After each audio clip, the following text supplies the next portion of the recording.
rises through shadows. Shadows feast on weakness. You don't see the pipes until the water stops. It's $1 billion pipeline, fake clinics, fake invoices, all of it. This isn't welfare fraud.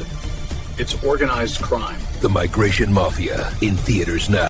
The Minnesota fraud scandal that we've been tracking just became the largest welfare theft operation in American history. Not millions, not hundreds of millions, over $1 billion stolen from programs meant to feed hungry children and help the sick. And tonight, the trail leads directly to the doorstep of one of the most protected politicians in America. Congresswoman Ilhan Omar's political machine is at the center of the firestorm. Whistleblowers are talking, ICE is raiding, and what investigators are uncovering will absolutely shock you. And here's what's at stake. See, Stephen Miller says this is the single greatest theft of taxpayer dollars through welfare fraud in American history. Dr. Oz confirms that CMS officials told him they have never seen anything like this in Medicaid. Governor Tim Walz, Attorney General Keith Ellison, and top Minnesota officials all face massive scrutiny over what they knew and when they knew it. The scheme was on an industrial scale. Somali networks created fake NGOs registered with the Secretary of State. They used random name generators to invent 5,000 fake children supposedly receiving meals daily, fake receipts, fake distribution lines, fake everything. And now it's been exposed that the owner of a restaurant who hosted Ilhan Omar's 2018 election victory party is now a convicted fraudster. This was not sloppy corruption. This was organized theft operating in broad daylight under Democrat protection. And while scam artists stole billions from programs that are meant to help Americans, honest people were sold another lie. Expensive injections are the only path to weight loss. A major analysis found people who stop Ozempic gain back nearly all their weight within a year. That is the real scam. You see, these drugs only work while you're on them, but there is a smarter way. It's called BioTrust GLP-1 Elevate. You can get it at trimwithgary.com. Helps your body naturally trigger hunger-controlling signals without needles, prescriptions, or scary side effects. It promotes fullness, reduces hunger hormones, and supports fat loss instead of muscle loss. So right now, at 40% off plus a 60-day guarantee. And for every order, BioTrust donates a meal to a hungry child. Visit trimwithgary.com today. But you see, the revelations keep on coming. When asked about the possibility that stolen money was being funneled to foreign terrorist organizations, Ilhan Omar did not deny it. She giggled. Treasury Secretary Scott Bessent put it bluntly. When you come to this country, you have to learn not to defraud the American people. Meanwhile, ICE is now conducting armed raids across Minneapolis targeting criminal Somalis. Attorney General Pam Bondi announced the arrest of a serial R-word, Abdimat Bilay Mohammed, saying there are more charges to come. And whistleblowers now confirm Omar's campaign funneled massive amounts of money to her husband's firm while these fraud networks operated freely. So much to dig into right now. The massive Somali fraud scandal exploding under Tim Walz watch is officially being called the biggest in Minnesota state history. Let's check this Fox clip. I think all this will be investigated very thoroughly because there's really a national spotlight on Minnesota. Stephen Scher, Minnesota political expert on Fox. I think all this will be investigated very thoroughly because there's really a national spotlight on Minnesota and all its problems. I mean, this is a scandal that is by far the biggest in state history. Meantime, the immigration roundup Metro Surge conducted by ICE in Minneapolis has taken some 15 people off the street. DHS says they are illegal. 5 of them are Somali. Meantime, the mayor of Minneapolis, Jacob Frey, has issued an executive order making off-limits city property like parking garages to the federal agents to use as rally points before they conduct some of these operations here in the city. Sandra, back to you. Mike Tobin live out of Minneapolis on that for us. Thank you. John. Sandra, let's bring in Trey Gowdy, host of Sunday Night in America. Trey, great to see you this afternoon. So we should point out that Ilhan Omar has not been directly linked to any of this, but a lot of questions being raised about how much she might have known or suspected what was going on, because she does know a lot of the people who were involved in this. We just put this together here. She introduced legislation that led to the $250 million being defrauded. I think all this will be investigated very thoroughly. The clip has to end there. Ilhan Omar and the Minnesota fraud scandal. She introduced the legislation that led to the $250 million being defrauded. She held events at one of the restaurants named in the fraud case, had former staffer who was convicted in fraud investigation, according to the New York Post. That's the slide. Oh, man. They cut it off at the worst part. And now we have this. It's been revealed Somalians in Minnesota carried out the $250 million Feed Our Future scam by creating NGOs registered with the Secretary of State, then used a random name generator to invent 5,000 fake children they claim receive food daily, with investigators only finding 40 Somali children were fed in 6 weeks. Much more brazen. Remind us, logistically, how were these people able to pull off this massive fraud scheme? Was it just overbilling? Right. It started out as overbilling. So the Child Care Center might have 60 people officially enrolled on their books, and 30 would show up on a given day, but they billed as if all 60 showed up. Just straight up overbilling. Over time, it evolved into a much more brazen scheme where they would create nonprofits, go register with the Secretary of State's office, create a nonprofit, and then file to join the food program. And literally, one day they didn't exist. The next day they existed. The day after that, they were claiming to feed 5,000 children a day. Their children didn't exist. So you mentioned the spreadsheets where they just used a random name generator to make up names of non-existent children to show to the state, we really are feeding all these kids, but the kids didn't exist, the food didn't exist. So it started out as overbilling, and then it became billing for non-existent stuff. They just send invoices without bothering to buy food or actually feed kids. And that got extended into some of these other programs like the Housing Stabilization Program, or some of these other programs like Addiction Recovery, where they're billing for services not provided, billing for goods not provided. And the government, state government, was just paying the invoices, no questions asked. No questions asked. Enough for the fake news sob stories over the illegal Somalis in Minnesota. Rapid response 47 6 hours ago, quote, I would describe Abdi as the friendliest guy I know. 20 seconds later, he was convicted of stealing a vehicle, shoplifting, and other offenses. Time to go home, Abdi. 46. This week, the Department of Homeland Security's Operation Metro Surge hits the Twin Cities. The agency announcing ICE arrested 12 of the worst. Among them, this man, 46-year-old Abdul Qadir Sharif Abdi, who DHS describes as a current gang member. How would you describe him? I would describe Abdi as the friendliest guy that I know. He was very welcoming to me. Corey says she met Abdi at an addiction recovery meeting in 2016.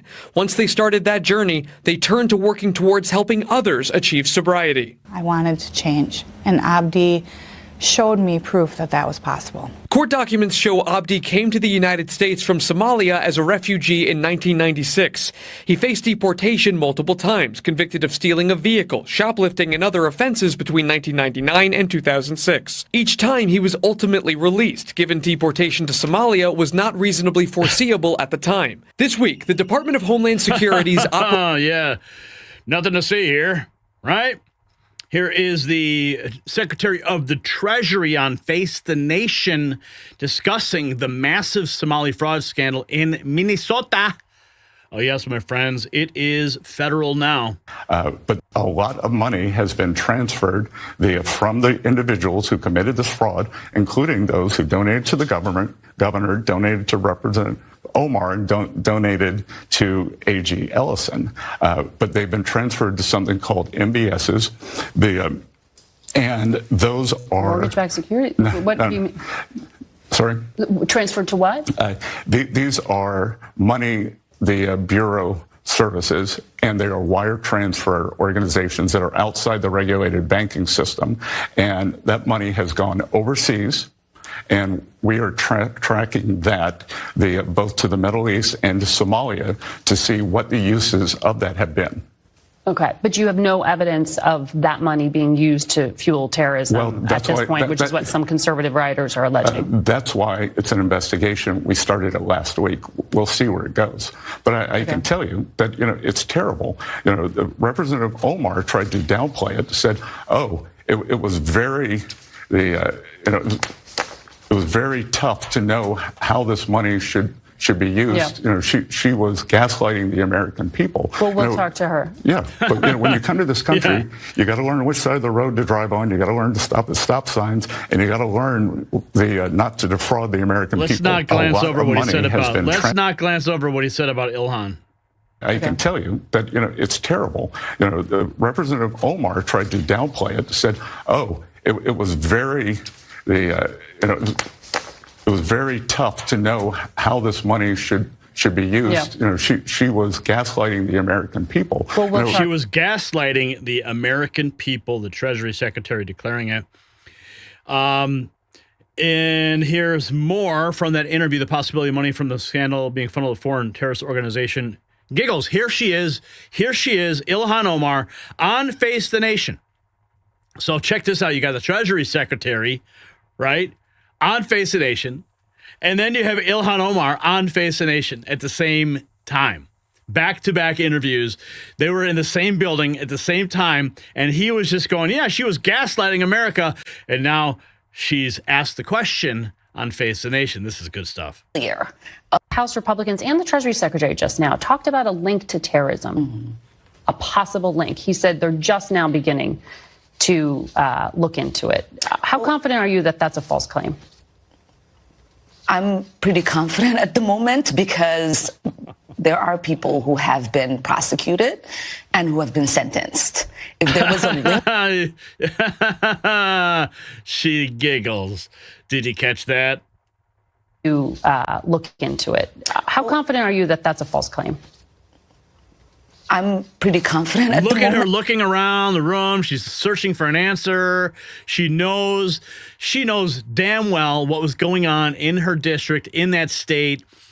Oh, you can't just like fleece the federal government of billions of dollars and have absolutely no clue, especially if it's part of your own community. All of a sudden, what?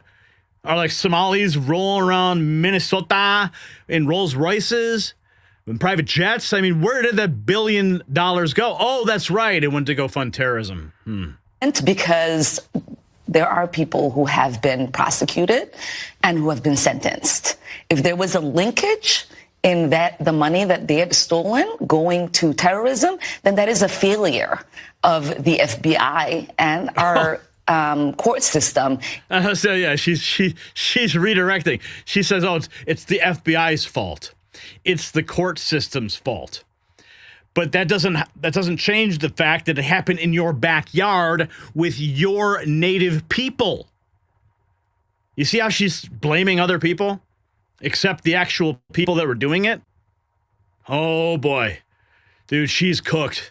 Ilhan Omar is cooked. This is going to be the end of her. If you thought the marriage certificate, that's Obama. The marriage certificate, marrying her brother. I mean, that's small potatoes compared to this cover-up that she's actively running, in my humble opinion. Not figuring that out and basically charging them with these charges. And so I do know that for many years, this sort of like alarm that there is money being transferred through the airport in bags and going to terrorism that accusation has always existed. There's never been here. The accusation's always been there. Well, now we know the accusation is there. And everyone's finally talking about it. It's just an accusation, though. People are talking about it. And there, in those accusations, House Republicans and the Treasury Secretary. Dude, Omar is toast. Oh yeah.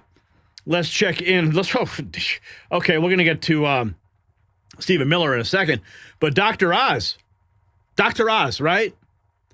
This, he is the administrator for the centers. It's true. What's his title officially? What's his official title? Hang on, I can't see it. It's okay. Administrator for for Medicare and Medicaid Services. So this all happened he's now the head of that organization. So all this fraud happened against his agency. And Dr. Oz, A Somali fraud ring in Minnesota stole over $1 billion from Medicaid. God. How did this happen? Well, Medicaid programs are run by the states, which in Minnesota means the Tim Walz administration. Governor Walz and the state's other Democrats rely on Somali votes to get elected, so they decided to look the other way because they were afraid of, quote-unquote, political backlash. Don't take my word for it. That's what a Somali-American fraud investigator told the New York Times. When these scammers realized that nobody was guarding the cash register, they went gangbusters. One program designed to provide housing stabilization assistance to patients ballooned to $104 million, when 4 years ago it was projected to cost only $2.6 million. Some of these taxpayer funds may have even ended up in the hands of a Somalian terrorist group. Scary stuff. When CMS became aware of the housing program situation, Minnesota insisted it could clean up its own mess. A few months ago, it admitted it could not. So we stepped in to shut down the fraud-infested housing initiative. Today, we're taking action on more than a dozen other programs, which I've outlined in the post below. Our message to Walz is clear. Either fix this in 60 days or start looking under your couch for spare change, because we are done footing the bill for your incompetence. This administration will never stop fighting to Wait a protect minute. Look under the couch for spare change. How about looking for a hairpin for your handcuffs? All right? Because that's what Tim Walz deserves. Come on, guys. You got over $1 billion in fraud, and you're telling him to pick up the tab? No. This is criminal to the highest levels in that state. Please, guys, step up your game. It's time for the perp walks. All of them. Okay? Walz, Ellison, Ilhan, all of them. Vulnerable Americans who rely on these programs and the taxpayers who fund them. We're going to crush waste, fraud, and abuse. Crush it. Oh, we're going to crush waste, fraud, and abuse. Oh, that sounds great. I like Dr. Oz, but come on. We're going to crush it. No.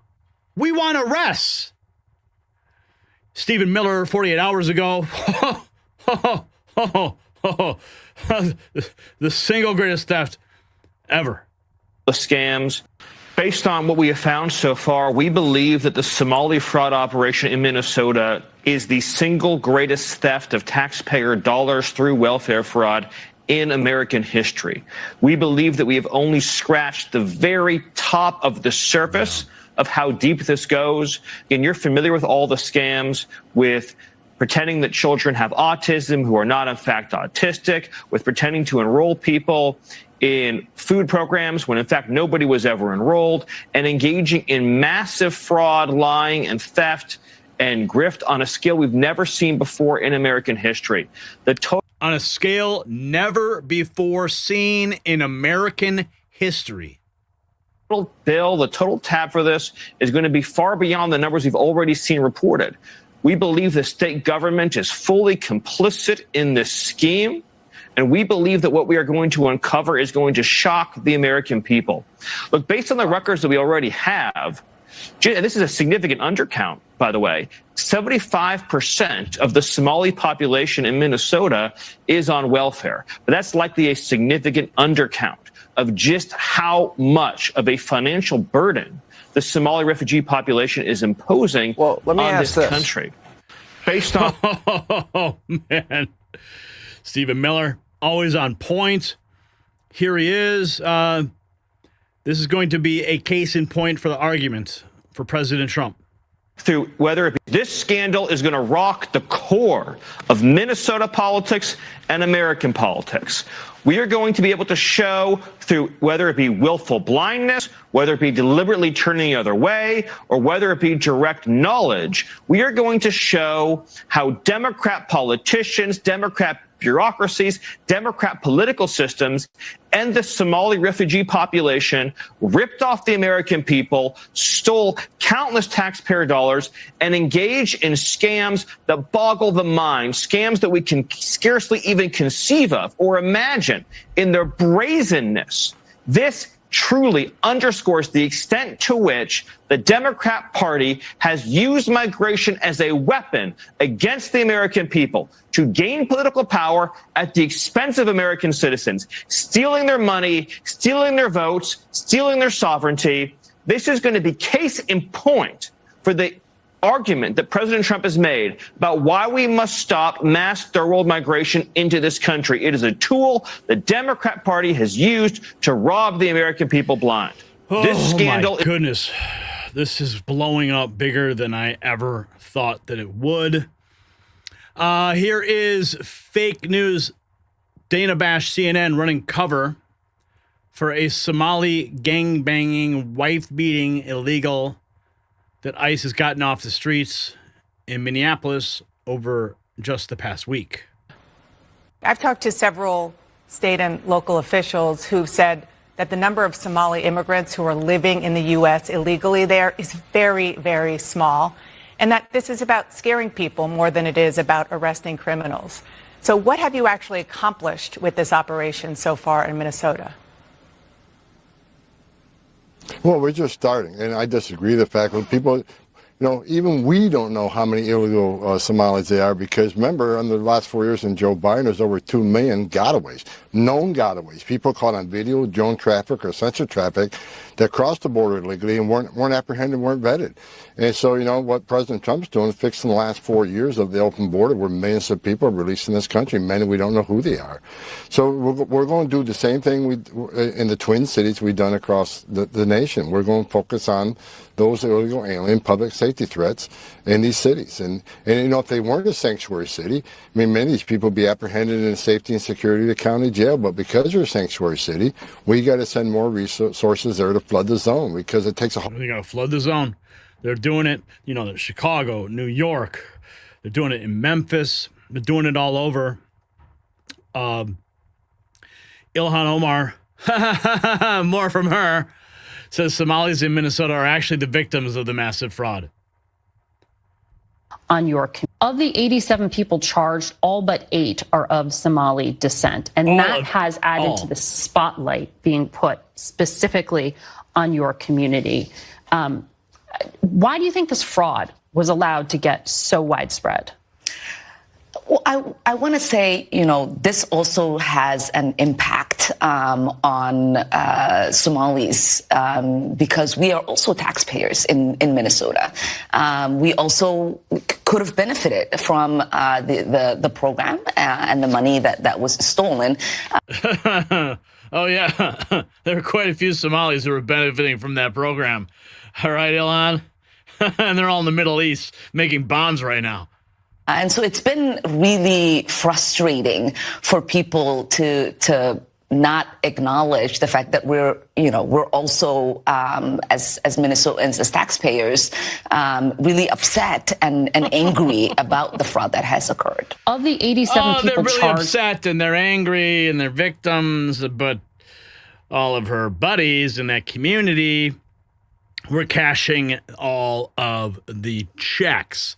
Fox News. Inside Little Mogadishu, Minnesota's beleaguered Somali community under the cloud of fraud and Trump attacks. Fox News headline. This is Little Mogadishu, a neighborhood of Minneapolis packed with Somalis where the Islamic call to prayer is publicly broadcast every single day.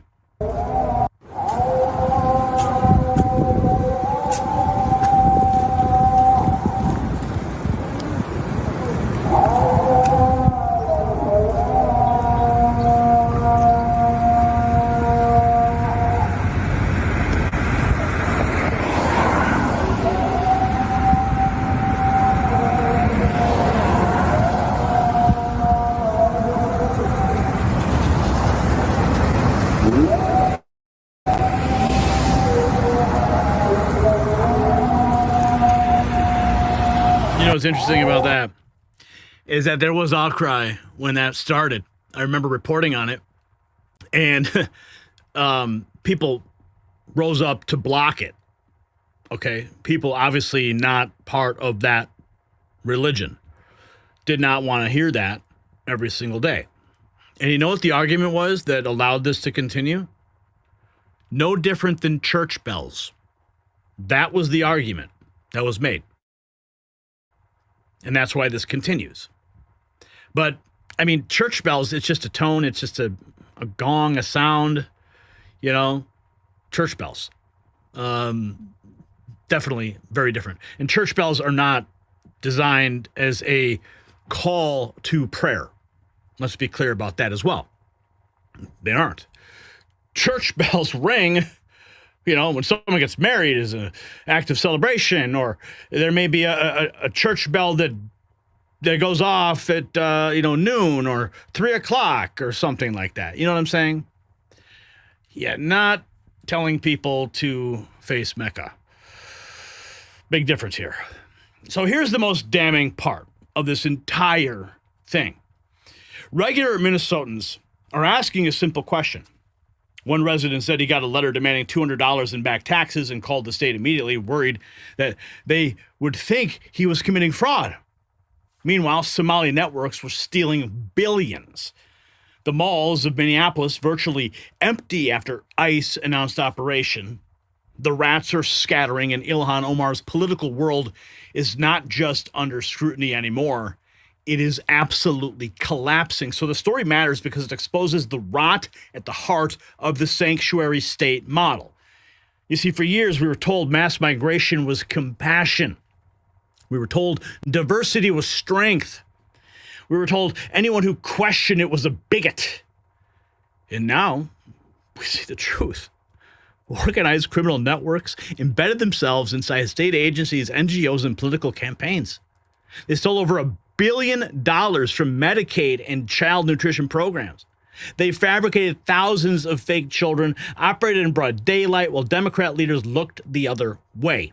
And when confronted, Ilhan Omar laughed. Maine Democrat Dika Dahak openly declared her goal is to get American taxpayers to fund Somalia. This is not immigration. This is a pipeline of money and power flowing out of America. So here's my question. We could talk about it in the comments. Should officials who enabled this fraud face criminal charges? I think you know my answer. I'd love to hear yours. Drop it in the comments and support independent media at the Next News merch shop. You will find the link in the description.